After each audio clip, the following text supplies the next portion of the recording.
Hello everyone and welcome to the Daily Fantasy Sports Picks and Bets Show for soccer. My name is Ethan Kershaw and today we've got an awesome 6-game slate for MLS Soccer on DraftKings. It is going to be a big one. This Sunday is decision day in the MLS, so a lot of teams vying for playoff positioning.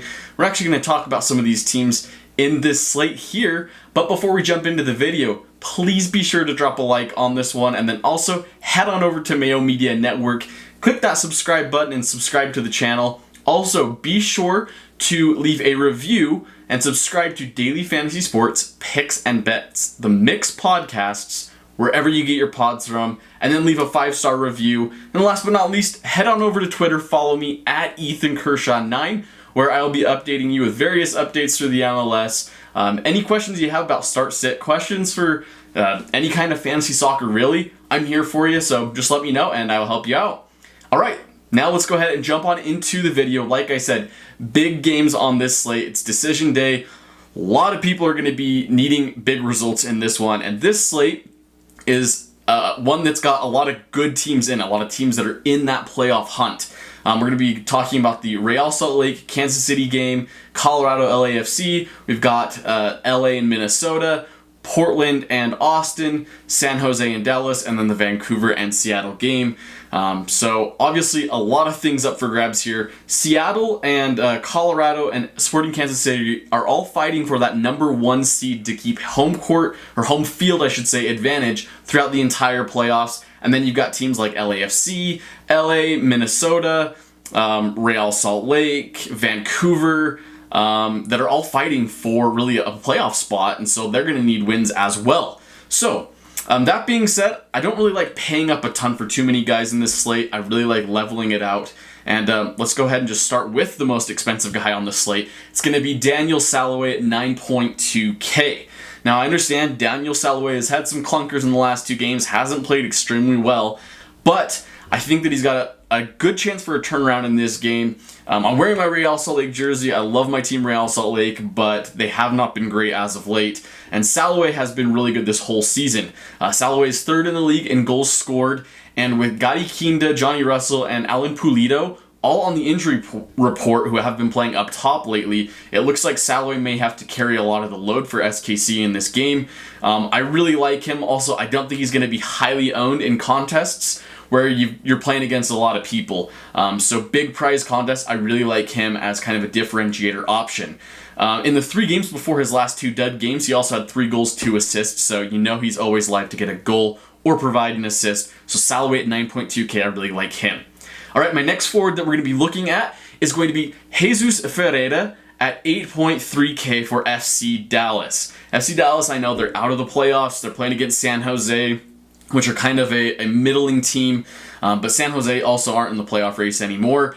But Ferreira has 19 to 25 fantasy points in the last 4 games. That's extremely consistent, and at a price of 8.3K, he's had 2 goals, 2 assists, and 20 crosses over those last 4 games. I think that's something that you absolutely cannot ignore on this slate.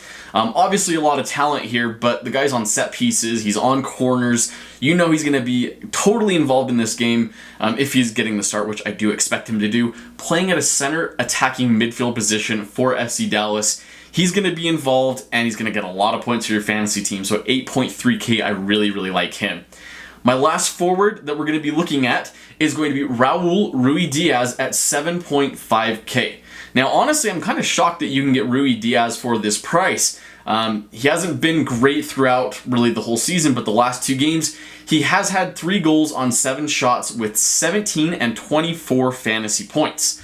If they get a penalty, he's going to be there on the penalty. He's playing at an up-top striker position, likely alone by himself, but has been very productive at that position all season. And so Raul Ruidiaz at a price of 7.5K, you're really telling me that you're not going to put this guy in your lineup? Seattle are one of the best teams in the league. They're vying for that number 1 spot. They do have a 1-point advantage as it stands right now, and I expect them to be able to get over that line. Raul Ruidiaz is going to be the guy who's going to get them there.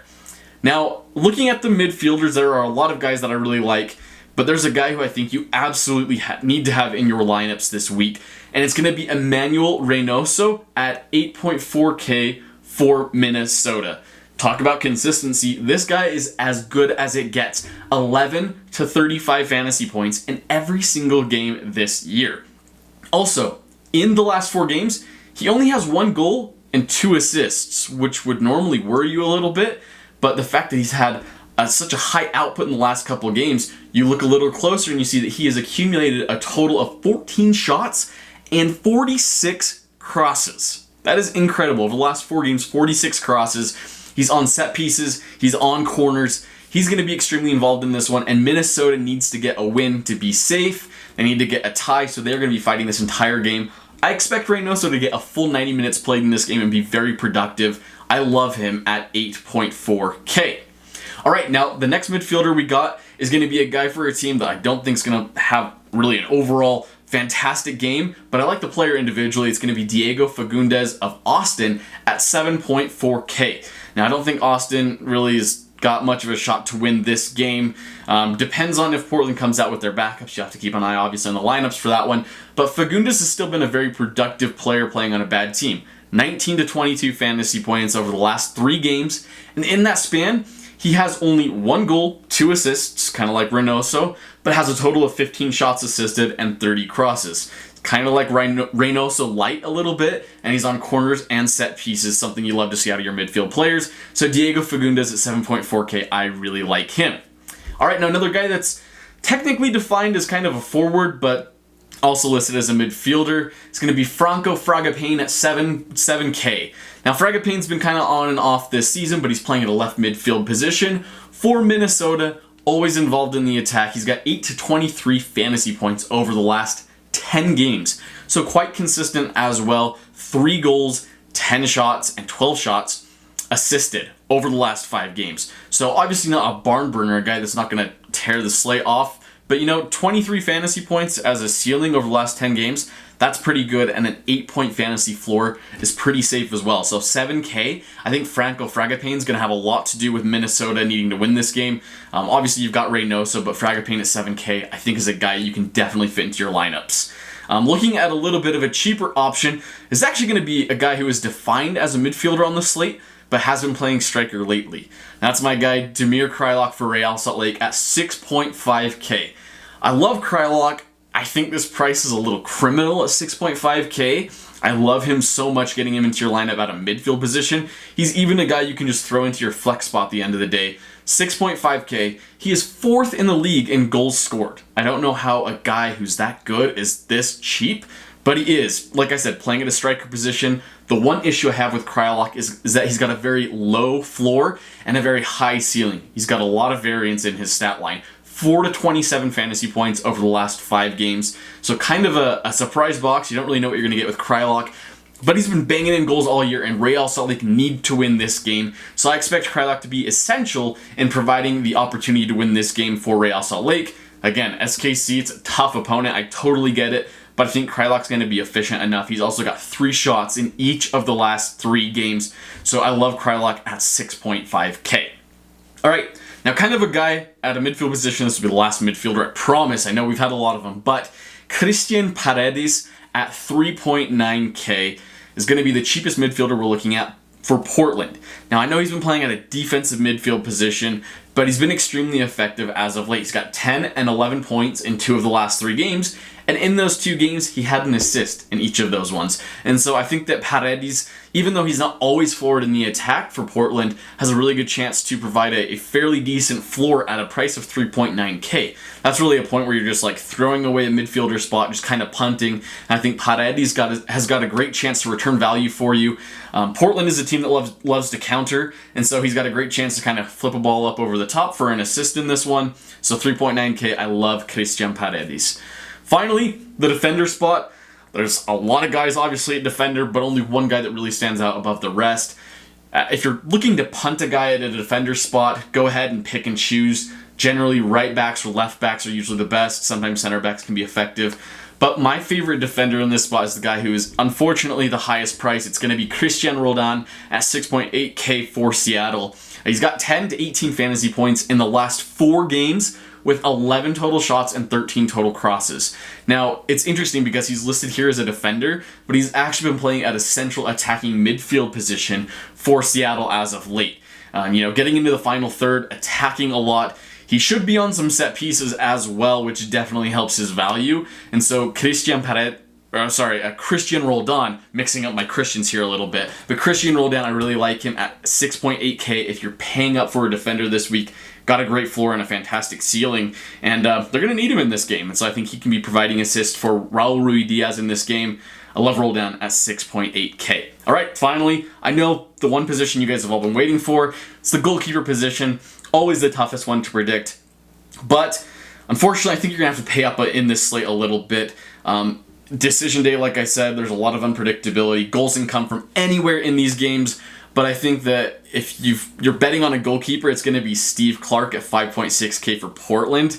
Also, Steve Clark might not start this game just because they've guaranteed their spot in the playoffs. And so if it is the backup, it'll be Aljaz Ivacic, who has been extremely effective in his starts that he's had throughout this year. Either way, the Portland goalkeeper, you're going to want to give him a start. They've got wins in the last 2 games, and Steve Clark has a total of 9 saves in those 2 games. Very effective. I think it's going to be well worth your pay up at 5.6K.